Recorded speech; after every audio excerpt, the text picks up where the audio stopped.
अब हर एक बहुजन को बताना चाहिए कि वो राजकुमार भाटी के साथ है या राजकुमार भाटी के खिलाफ है, क्योंकि लगातार लगातार जो राजकुमार भाटी को धमकी मिल रही है।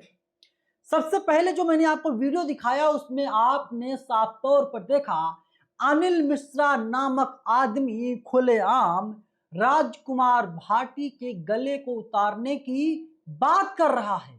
इसके मायने बड़े साफ हैं। ये लोग चाहते हैं कि इस देश में दंगा हो, फसाद हो। ये लोग मुद्दे को शांत नहीं करवाना चाहते हैं। आप लोगों ने देखा राजकुमार भाटी को जैसे ही लगा कि मुद्दा तूल पकड़ेगा, राजकुमार भाटी ने तुरंत बिना किसी शर्त के माफी मांग ली। लेकिन इसके बावजूद भी ये लोग लगातार ड्रामे पर ड्रामे किए जा रहे हैं कि राजकुमार भाटी के गर्दन को अब सिर से अलग करने की मांग अनिल मिश्रा नामक आदमी ने खुलेआम कर दी है। कोई सनकी अगर जाएगा तो राजकुमार भाटी के ऊपर अटैक करेगा तो क्या राजकुमार भाटी की बिरादरी के लोग, गुर्जर समाज के लोग, बहुजन समाज के लोग क्या शांत बैठेंगे? क्या वे लोग सड़कों पर नहीं उतरेंगे? अहम सवाल है। बिल्कुल उतरेंगे। इस देश में 100 करोड़ से ज्यादा बहुजनों की आबादी है। अब देखिए कमेंट जो आ रहे हैं, गुर्जरों का दिमाग सनक गया तो ये 52 भागते नजर आएंगे। मतलब बहुजन समाज के लोग अब साफ तौर पर बात बोल रहे हैं।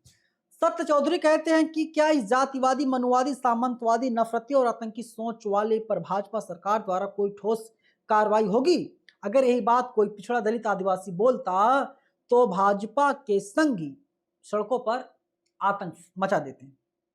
शैलेंद्र कहते हैं कि खुलेआम हिंसा और अराजकता फैलाने की धमकी देने की इसकी हिम्मत यह बताती है कि इसे सत्ता का संरक्षण प्राप्त है। और वहीं समानता, समता का समर्थक जो है वे बोलते हैं अब नोएडा के गुर्जर समाज को भाटी जी के साथ आना चाहिए, समर्थन में खड़े होना चाहिए। जब रिपोर्ट दर्ज हो गई है तो इस शब्दों का क्या मतलब है? अनिल मिश्रा को सबक सिखाओ। अब आप बताइए, आपको याद है जब इलाहाबाद में जब तमाम ब्राह्मणों के शिखाओं को नोचा गया था, चोटियों को नोचा गया था, ये चुरकी बोलते हैं उसको, नोचा गया था, तो ये ब्राह्मण समाज के लोग कहां थे जिनकी आज भावना आहत हो गई है? परशुराम के वंशज कहां पर थे? घरों में घुस गए थे। तब तो लोग आरोपियों के समर्थन में खड़े हो गए थे और शंकराचार्य अकेले पड़ गए थे।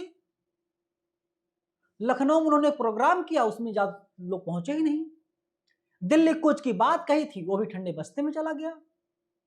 मामला दर्ज हो गया शंकराचार्य के ऊपर और फिर इसके बाद घरों में जाकर के बैठ गए। क्या हुआ?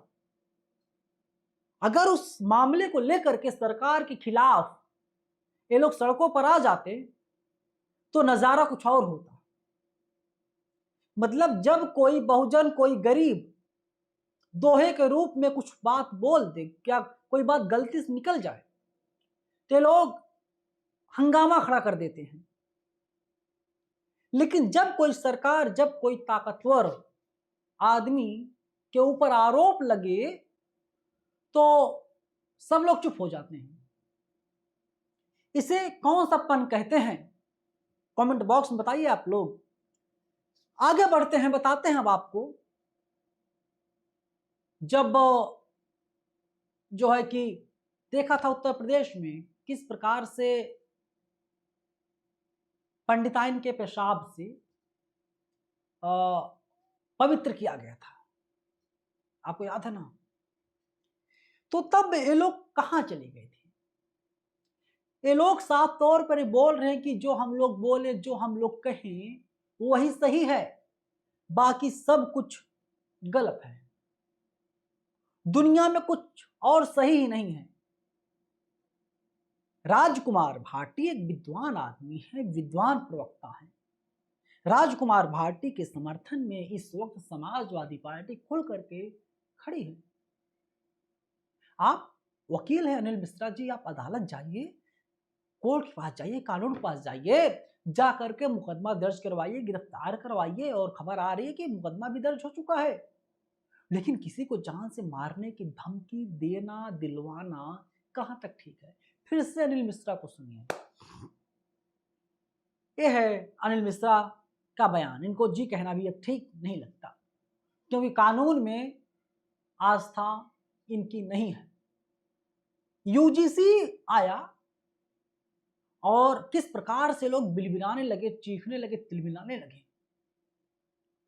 और जब एक गलती से दोहे के रूप में राजकुमार भाटी के मुंह से 2 लाइन निकल क्या गई, ये लोग हंगामा काट रहे हैं।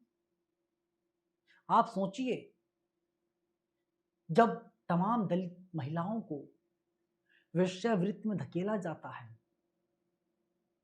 दलित महिलाओं के साथ शोषण होता है, आदिवासी समाज से आने वाली महिलाओं को न्यूड करके मणिपुर में परेड करवाया जाता है, तो इनकी आस्था, इनकी भावना तबाहत नहीं होती है। और उस आदमी ने तो बिना शर्त के माफी मांग ली है। अब माफी से ज्यादा क्या? फांसी पर लटकाओगे? हिम्मत है?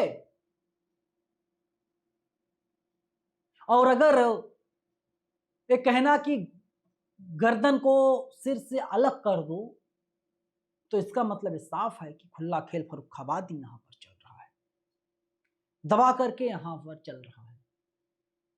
एक खबर आ रही है कि हरियाणा में प्रॉपर्टी डीलर का मर्डर हो गया। उस पर कोई बोलेगा? नहीं बोलेगा। राजकुमार भाटी से नफरत इसलिए है क्योंकि राजकुमार भाटी बहुजन समाज से आते हैं। राजकुमार भाटी ने बहुत जल्द ही समाजवादी पार्टी में अपनी जगह बना ली। राजकुमार भाटी तथ्यों के साथ बातचीत करते हैं और तथ्यों से मुख पुत्रों को दिक्कत होती है। कोई मुख से पैदा हुआ, कोई कहां से और खीर खा के पैदा हो गया, कोई किसी के आशीर्वाद से पैदा हो गया, कोई और कैसे पैदा हो गया, ऐसी बातें समाज में की जाती हैं। खैर, आप बताइए कंफर्म कमेंट बॉक्स में कि आप लोग राजकुमार भाटी के साथ हैं या खिलाफ हैं। और वीडियो पसंद आई तो अपने लोगों के साथ शेयर कीजिए और बताइए। तमाम सेफ न्यूज़ उनकी आवाज़ को लगातार बुलंद कर रहा है। धन्यवाद।